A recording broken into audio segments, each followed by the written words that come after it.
the Philippines is quietly reshaping its maritime future. Behind shipyard gates and signed contracts, 40 fast patrol craft are being born, not as trophies, but as tools. On the 23rd of May 2025, the Philippine Coast Guard inked a landmark deal with French shipbuilder OCEA, 440 35-meter patrol vessels, funded through French official development assistance and valued at roughly 400 million euros. This program is one of the largest surface asset acquisitions in PCG history. Half the fleet will be built in Philippine shipyards under French technical guidance. Each hull carries more than metal. It carries a message that Manila is no longer content to watch from the sidelines. For years, the West Philippine Sea has been the stage for daily confrontations, shadowing, blockades, and gray zone harassment that test the patience and capacity of Filipino fishermen and Coast Guard crews. What these incidents exposed was a capability gap, the need for speed, persistence, and presence. The new patrol craft, based on OCEA's FPB 110 Mk2 design, answered that gap. Lightweight aluminum construction, a top speed of 35 knots, and a range approaching 700 nautical miles give the PCG a platform optimized for interdiction, rapid response, and sustained patrols in contested waters. In the gray zone, the first to arrive and the first to stay shapes the narrative. Presence equals legitimacy. Persistence wins the argument. This program matters across 5 strategic dimensions. First, it modernizes the Coast Guard's operational mix. Fast patrol craft are the workhorses of maritime law enforcement, agile, cost-effective, and ideal for the daily grind of escorting fishermen, interdicting smugglers, and documenting harassment. They do the jobs that larger offshore patrol vessels are too costly or slow to perform. Second, the local build component revives an industrial base that has lain dormant. 20 hulls built in Philippines yards mean jobs, an upskilled workforce, and the transfer of modern shipbuilding processes. Filipino welders, naval architects, and technicians will learn European fabrication standards and digital shipyard practices that can seed a future defense industrial base. Third, the agreement embeds sustainment and interoperability. OCEA's package includes integrated logistics support, crew training, and a possible maintenance hub. Not just deliveries, but a plan to keep the ships at sea. Fourth, it signals alliance diversification. France, a European maritime power with territories and interests in the Indo-Pacific, is increasing its regional involvement.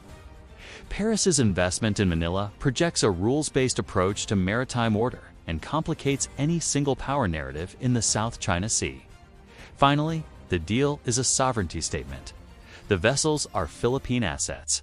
Command, control, and operational decisions rest with Manila. Foreign partnership is a force multiplier, not a replacement. Technically, these patrol crafts fill a critical niche.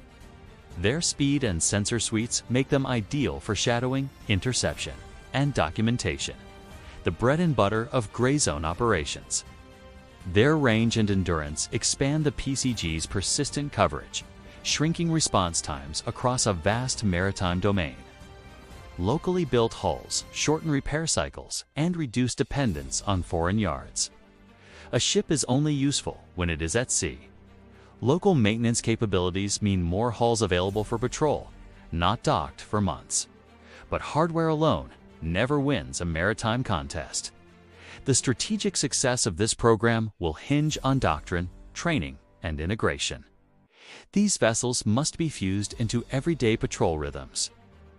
Join operations with the AFP and legal frameworks that clarify rules of engagement. Crews need high-tempo drills, interoperable communications, and routine data sharing with naval and air assets. The logistics tail, spare parts, fuel, docking schedules, and maintenance yards must be planned and funded for the long term. Without robust sustainment and operational doctrine, new ships risk becoming glorified ferries rather than instruments of deterrence. There are real limits and trade-offs. A 35-meter patrol craft is not a blue water warship. It cannot replace frigates or corvettes in high-intensity conflict. Its survivability and endurance are finite.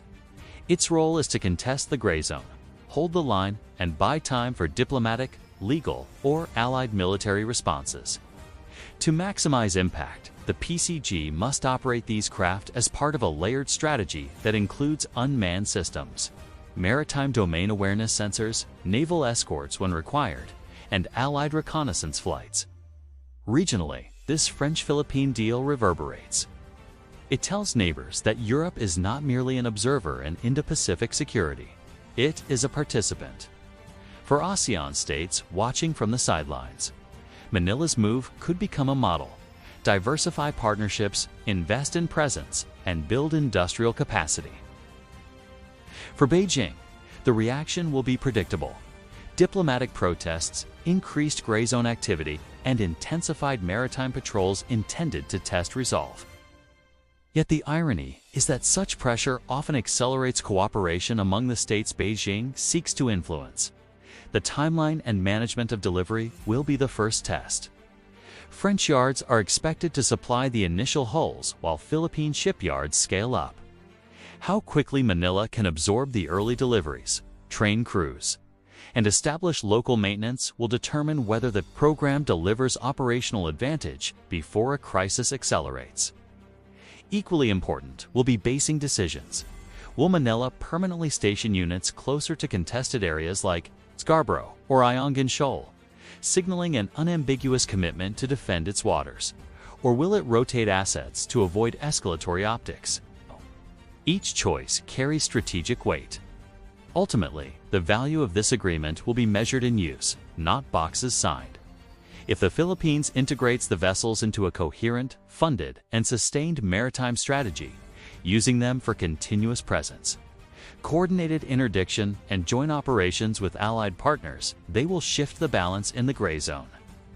If they sit idle or are poorly integrated, the promise will remain largely symbolic.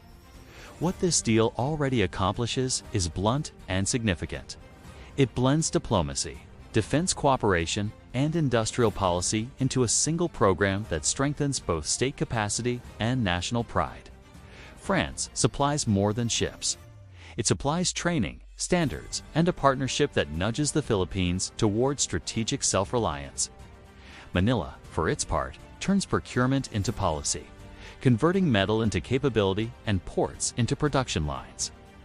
In a region where the currents of power are changing ship by ship, presence matters. Wave by wave, hull by hull, the Philippines is choosing to steer. With France alongside it, Manila is building not just a fleet, but the institutional muscle to keep that fleet operational, relevant, and ready.